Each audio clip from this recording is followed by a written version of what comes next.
Hubbub, a chaotic din caused by a crowd of people.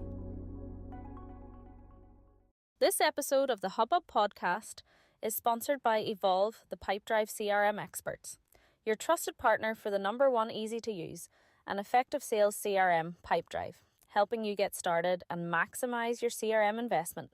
Hello and welcome to the Directors Hub podcast Hubbub, Series 6, Episode 4.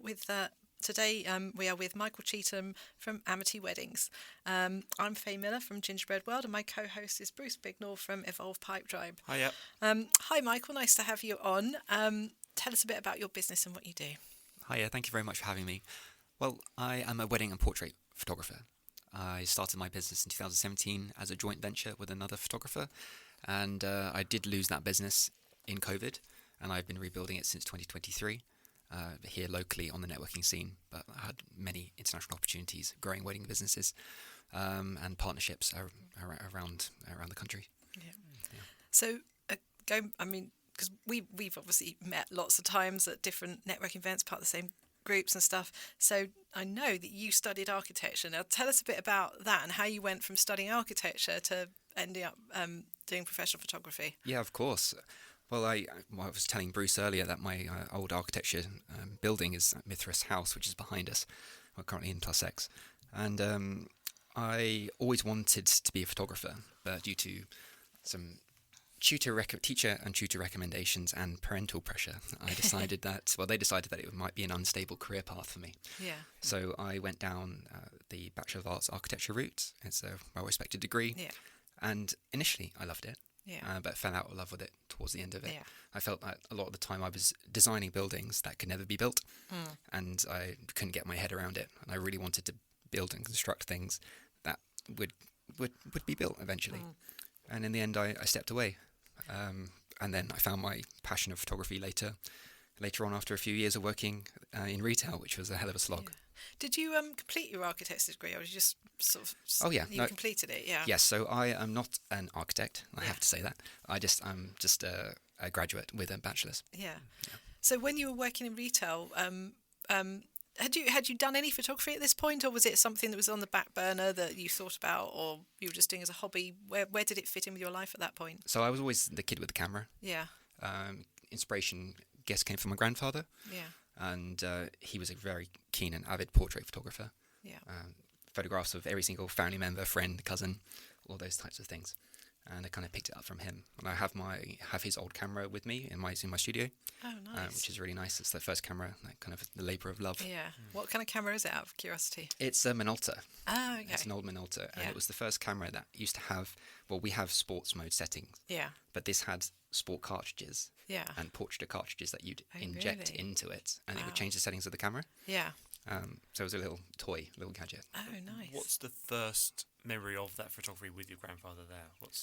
So I was very, very lucky to attend a private school in Hertfordshire, and we had to get measured for a tweed suit, which seems a little bit ridiculous nowadays, but that was the attire. And I went for the fitting, and Grandad came along with his camera, and those photographs that he took that day are still in every single family album, on every single shelf in my family home. How wonderful. And that's probably one of my first memories. But there's also another one.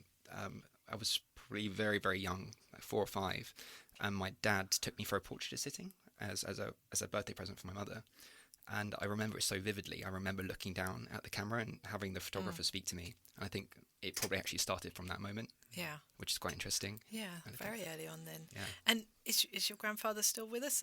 Sadly not. No, I lost him in 2023. Oh, but so he knew you'd gone down the photography route though? And yes, he was probably my biggest fan. Yeah. And it's quite interesting. He was really into aviation and maritime pastimes. And as soon as he passed, I secured one of my biggest jobs ever in the aviation industry. Oh, wow. So that was really cool. So it's a nice poignant sort of tribute in a way, I suppose. Yeah, I think he's pulling some strings somewhere. Yeah, somewhere he's pulling some strings. Brilliant.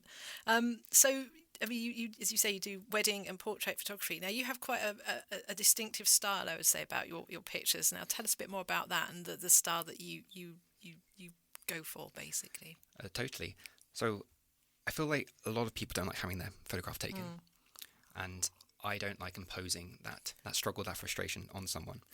So I use a lot of telephoto lenses, which is a big fancy word for zoom lenses. Yeah. So I can stand great distances away and still capture portraits of people without the pressure of the camera on them. Allows those natural and candid moments to be captured just beautifully and effortlessly. And a lot of my clients end up resonating with those photographs. Yeah. And as a result of that, I get selected above other photographers just to repeat that style. So do you sort of, whether it's a wedding or a corporate event, you're moving around the room, you're not trying to arrange people, you're sort of letting them get on with whatever they're doing, whether it's drinking with family or Totally. Networking, and then you're taking the pictures. Is that generally how you operate? Yes, I mean, I can step in and creatively direct people and corral them. I think the largest wedding party I've had to corral is about 220 people. Yeah. And that's the tall order as well. And that was a British and French wedding that I did in Chichester. And they were great. They took direction perfectly. Yeah. But I like it when I'm able to float around and just mingle. Yeah. And not disturb the proceedings. Yeah. So you've been doing lots of weddings, and I know you've talked before about you've got one. You've just secured an international wedding now. Is that right? Is that coming up this year? Yes. Yeah. I've done several. So my first international wedding. This is probably a good story to go down. I put out an advert on Bidvine, which is now Bark. Okay. And it was when I first started out with the wedding business in 2017, and a couple was they were on holiday in Spain, and they were just looking for a photographer just to photograph their registry ceremony, and I think it was at £75 an hour or something like that. It was quite cheap for wedding photography at the time. They only wanted to book me for 3 hours work at a ceremony in Islington. They booked me instantly. I came back and they went, "Oh, would you be able to do some morning preparations for us?" And I said, "Yeah, absolutely fine." And so they gave me the address. It was a penthouse apartment overlooking Tower Bridge. Nice. And I'm charging £75 an hour to do their wedding. But they've also neglected to tell me, this is part of the time where I didn't have the consultation process in play that I do now. The bride was pregnant. All right, okay. And upon arrival, it was just me and the makeup artist. And then when we left to drive from basically Tower Bridge to Islington, the bride thought she was going to go into labour. Oh, God. But my mum's a midwife, so I was able to calm her down. I knew she wasn't going to labour. There was no signs of water breaking. She was just very nervous, so I was able to hold her hand and take her to her husband. Yeah. And after that, about 4 months later, she did have the baby. Yeah. She asked me to photograph the newborn 4 days after. And I said, "I've got no experience in this area, but if you'd like me there, I would love to. I'd love to join you." And she said, "I'd have no one else." Oh, so I did that for them. Yeah. And then shortly after that, the groom asked me if I'd consider flying out to document their international wedding in Colorado. Oh, fantastic. So I flew my then business partner out from New York, flew myself out from Heathrow, and was there for 3 days with them, and then ran around the Rocky Mountains for 3 days after that. Oh, wow. That so must that's have been first an international wedding trip. Yeah. It was incredible. And then that went on to do Paris, weddings in Paris, a wedding in Salzburg, Austria, and I'm doing one this year in Portugal, and I've got a couple of quotes out, one in Egypt and one in Argentina. Wow. So is that something you want to move into more, the international weddings? I know you do a lot in this country as well, but is that something that's a target of yours? It's definitely a target. It's not a necessity. I really want to be working with couples that want to build and celebrate the best day of their life. Yeah. And it's usually, that doesn't happen in a 2 to 6 hour wedding. It's people that are really investing a lot of time in preparing the perfect day, and I like to be an integral part of that as a main cog. Yeah. So how does the process work then for your consultation now? Talk us through what that process looks like these days. Yeah, of course. So I usually meet my couples at least 3 to 4 times before the day of their wedding. Yeah. So it's very key that I'm not just a service provider. So you're building that relationship with them. That's key. Yeah. So that if you think about if a person that you don't know takes your photograph, you might feel a little bit awkward. Yeah. But if you get a loved one or a friend, your best friend taking your photograph, you're smiling from ear to ear, you're laughing. And essentially that's the rapport that I'm trying to build. And it really does make a difference. So once I have the initial consultation, they say they want to go ahead. Either they'll come visit me in my studio, we'll meet at a location, maybe we'll go for a walk, maybe we'll go for lunch. And then I'll check in with them at least 3 to 4 weeks before the wedding day to make sure there's any last minute changes. Then we have the wedding ceremony, or the wedding day. And then afterwards, 2 to 3 weeks is my delivery turnaround time. They get to come to the studio and I put on a presentation for them. I also invite the extended family to come. So the bridal party or parents, they can all come and watch the photographs with me, which is quite. There are the photographers out there that do it, but I feel like it's quite unique to be in Brighton. Not a lot of people do that. Yeah, it's not something I've heard of before, actually. You get to have that whole experience, even beyond the wedding, if you see what I mean. Yeah, and what does it mean to you now? Because I know there's quite a lot of change happening for you within the business, right? So, what is, I think, is it right, we can say that you've taken on a new space? Yeah, we can say that. We can say that. So as of today, I've just signed for a brand new studio space in the city. Oh, amazing. I'm very excited about that. Thank you. And it's a big ambition of mine to own my own studio. Yeah. Obviously, I'm renting it. I don't own it. Yeah. But it's that next step for me. And I really want to populate it with other creatives that can help build up the wedding industry. Yeah. But also provide services to local businesses as well. Whereabouts in the city, if I'm allowed to ask? You can. It's secret. I'll be vague and say it's Richmond Place, Richmond Place. which is the bottom of Trafalgar Street, St Peter's area. Okay, nice area. Yeah, very nice area. Nice creative area as well. Yes, and situated in between St Peter's University Library and the Grand Parade. Nice. Oh, well, that's an exciting thing. So, opening up a studio, what does that mean to you? How will you be able to expand the business, and what will you be able to do in there? So, at the moment, I rent studios around the city on an hourly basis, and it costs quite a lot. And I've always wanted a studio space for my own, so that I can bring my clients there rather than bring them into a meeting room space or meet them out for a meal. I can have it all under one roof. And once I've built the studio, I can then hire it out to other photographers to use the space. And it's going to be really versatile because I know exactly what I want. I specialize in natural light, but there's also going to be an ability to black out the light space so that it's appropriate for studio lighting as well. So quite versatile and open to other people at the same time as well. Totally. Yeah, I'm really excited to share the news. That's very exciting. Anyway, good next step. And you talked about wedding photography obviously is a big part of what you do, but you also have the commercial side of it with commercial events and commercial businesses. Tell us a bit more about that and how that works for you. Yeah, of course. So, start a sentence with I'm a portrait photographer through and through. So that is my focus. Yeah. So I bring that to my weddings, but I also bring that to my event work. Yeah. So my bread and butter is essentially a lot of corporate events. You won't find me at small pub gatherings. Yeah. You'll find me at big conferences or annual general meetings. What's it like to experience working at your company? That's the kind of work that I'm lending my camera services to. Yeah. And my photography skill set. I do this predominantly in central London. Yeah. But as you guys know, I'm doing a lot of networking in the city. Yes. And I'm building those local connections with hotel landmarks, charities. And just the other day, on Sunday, I was supporting Rocking Horse Children's Charity at Worthing Football Club for their charity football game. And they raised almost £17,000 that day. It was absolutely incredible. But it was really lovely to support them in terms of their photography, get the word out, spread the word, celebrate the celebrities, celebrate the children, and the good work they do. On the Monday, I was in Farringdon for a business branding shoot, and I can't exactly say where I was on Tuesday and Wednesday, but I was documenting a wonderful large conference in central London. Fantastic. So it's certainly very varied anyway. Very varied, keeps me on my toes.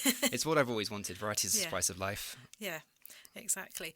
And one of the things I was going to ask you about, and I guess it probably isn't something that it does come up in what you do, but to the client, I mean, is the post-production stuff. Because when you shoot a wedding or when you shoot a corporate event, is it a challenge sometimes to get people to understand how long it takes to sort of edit and get those ready to show to them? Do people do clients accept that, or do you have ones that you have to sort of really educate them on it, I should say? Totally. I usually have to educate them. Yeah. I do it in a way so they know exactly what they're purchasing. Yeah. So they know exactly where their hard-earned money is going on my time. Yeah. And it's usually a shock to people. For every hour that I'm photographing a wedding, it's on average 4 to 5 hours for each hour editing. So you hire me to do a 10-hour day, it's going to be between 40 and 50 additional hours of my life that I'm working on your wedding day. And I guess a lot of people don't realise that because they think you're just there taking it and then you just send them the pictures. They don't necessarily realise that there's a lot of work behind the scenes involved. Yeah, totally. We've got a lot of issues in the wedding business with a lot of people not charging appropriately and not understanding or taking the care with a lot of the editorial work. Yeah. Some photographers, unfortunately, are just shooting and not really editing as much as they can. and they're undercharging and creating gap in the market. Yeah. Unfortunately, that is the same in the cake business as well, with people not charging. It's not reflective because they forget about profit or that kind of thing, because they're doing home-based business or whatever. So I get that entirely. It's quite difficult. But then I suppose that's not necessarily the market that you're going for in terms of your target audience for clients and stuff. You're not at that lower end of the scale, should we say? Not anymore. I've built my way. I've worked my way through it. Yeah. And now I'm really fortunate. I'm finding people that really want to work with me. Yeah. And I just go the extra mile to make sure that I deliver what they want. Yeah. So, obviously not naming names or anything, but have you had any weddings where you've gone, oh my God, this is hard work, or there's been something that happened that's like stuck in your mind that's been funny, a disaster, or anything like that at all? Oh, I can definitely share one of them.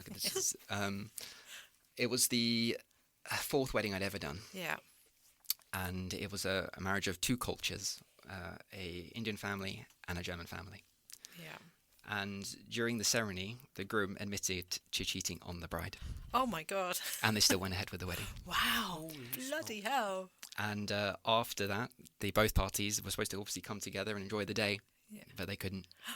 And it was you could cut the tension with a knife. Oh my gosh! Do you know if they stayed married, or did they get divorced in the end? I don't know, but I think out of everyone, they're probably not together. I've a majority of all my couples I'm still in contact with, and they still interact with me on a yearly basis, especially on the anniversaries. Yeah. But they're the only couple they don't really check in with. Oh my God, that's a bit hardcore admitting to that on your wedding day, isn't it? I mean, Jesus. Yeah, there was a proper... Was it at the moment when everyone thinks it happens? Have you got anything else to say? Was it then? No, it was worse. It was during the vows. Really? Yeah, he said the words, "I will never cheat on you again." And, yeah, it was... I think I had to hold my breath. Oh my God, could you imagine being in the room when someone said that? Be like, it's like a scene from a movie, isn't it? Wow. Yeah. Oh my God. Are the photos good? Yeah, the photos are really nice. Did you capture their surprise? There is a few of them though. I remember looking at the bride, and she just didn't look happy in some of them, and I could understand why. Yeah. It's a shame. I do actually have a couple of those photographs from that wedding in my portfolio, but they're actually of the guests. Yeah. I was going to say probably not good advertising. You can show all the emotions from. There's obviously smiles in some of my photography. There's shock and horror in some other. Oh my God, you said what? You can capture all the emotions. I actually want to touch upon something that I've noticed within you. Obviously, knowing you for kind of a year or so now, or longer, you're building up others, right?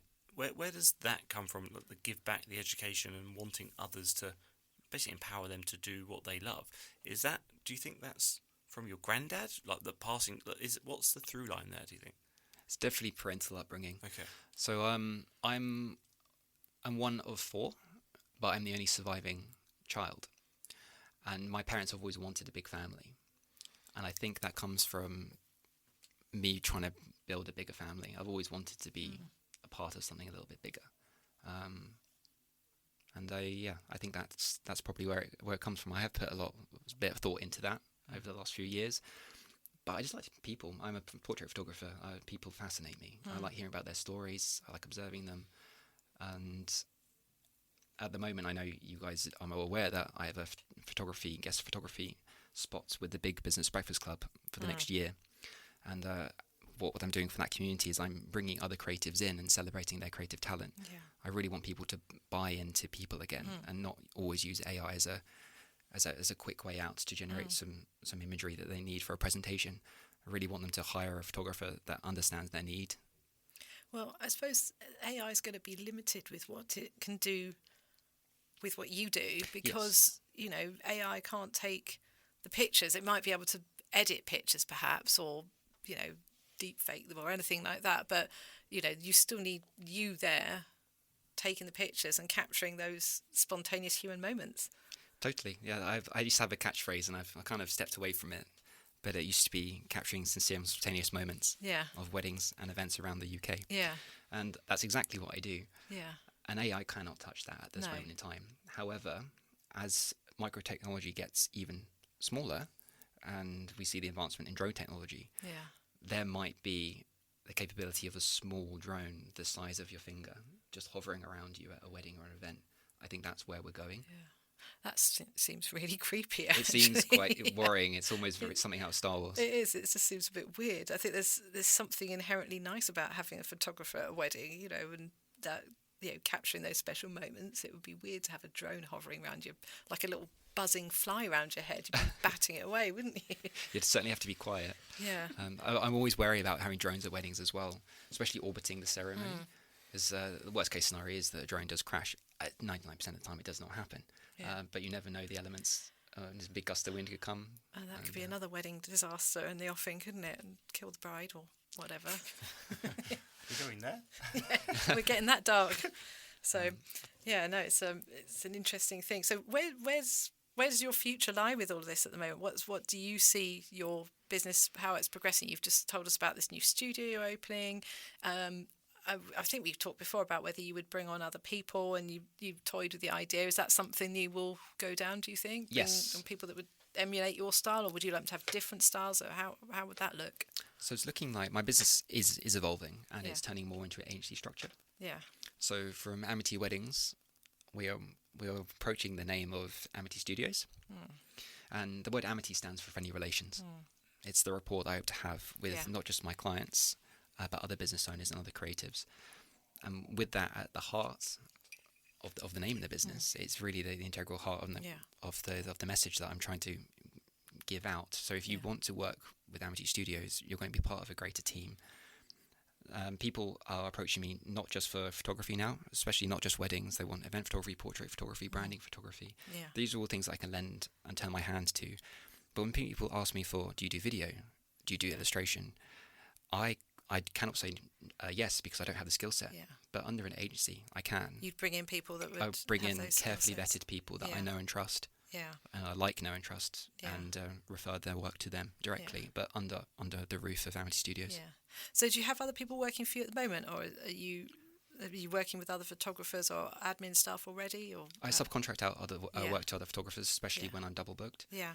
and which is a lovely position to be in, and because I'm able to give people other opportunities, but also I'm able to take care of myself, Yeah. which has been tricky over the years. Yeah. Being a photographer, it's not an easy It's ride. not It's a a bit of a 9-to-5 roller job, coaster. is it, all the time? Not a 9-to-5 job, no. I mean, the event that I was in London doing, I spent 23 hours on camera over 2 days, and it's very knackering. That's a lot of work and a lot of Yes. concentration.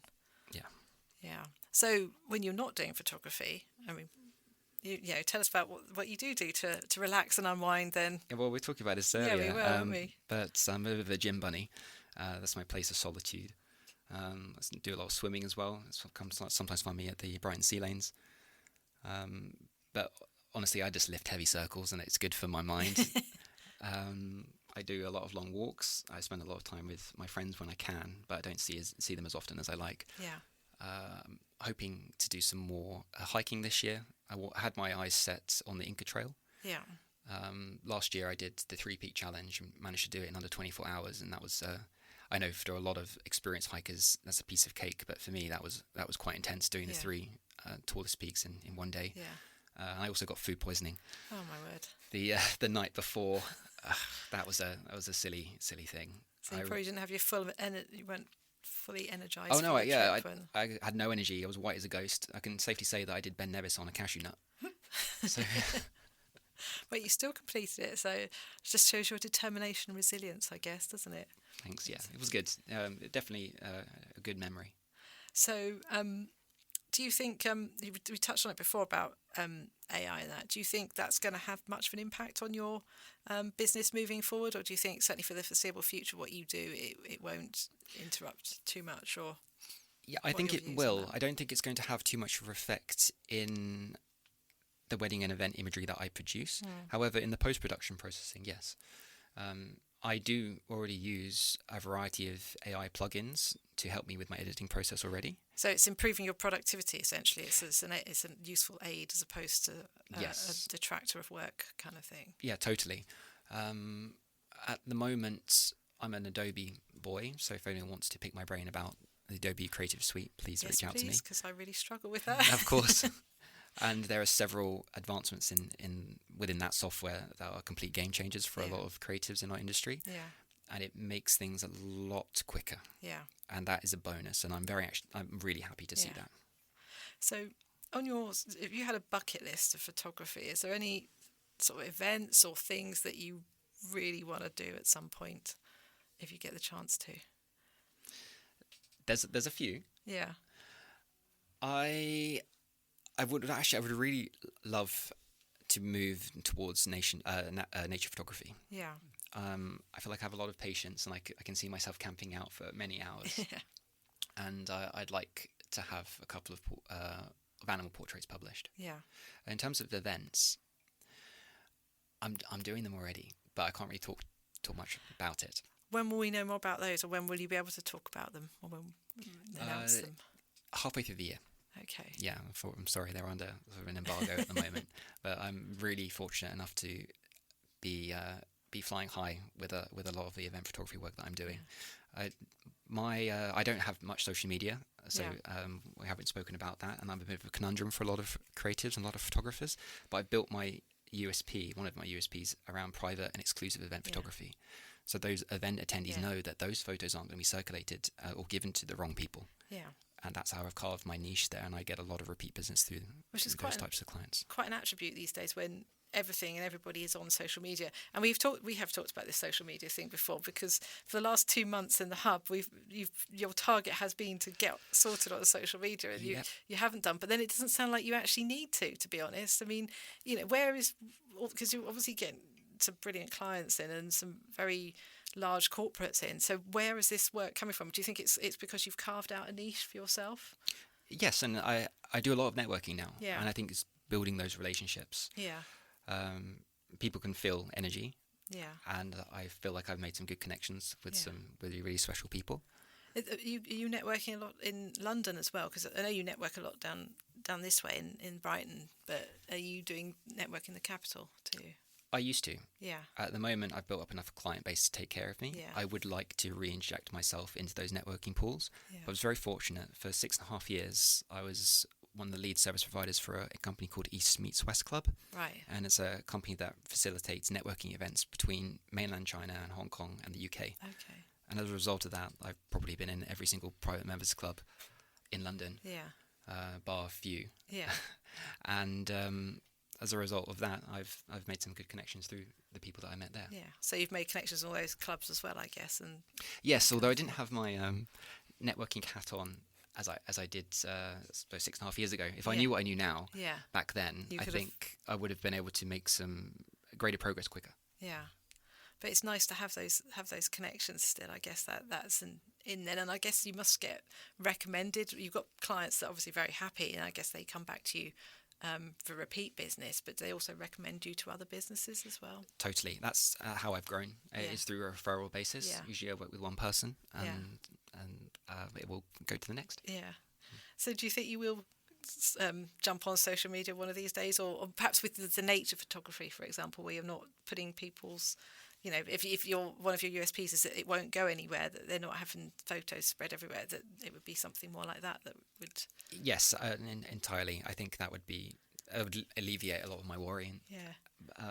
But I will be moving forward with social media. Yeah. With the studio. Yeah, brilliant. I'm gonna need to do that. Oh yeah, I suppose there's an opportunity for it there, isn't there, to do that? So might we see you in like National Geographic's Photographer of the Year at some point? Do you think, with a nice wildlife shot? Do you think that's a possibility? I'd absolutely love that. That would be a dream come true. Oh, that sounds fantastic.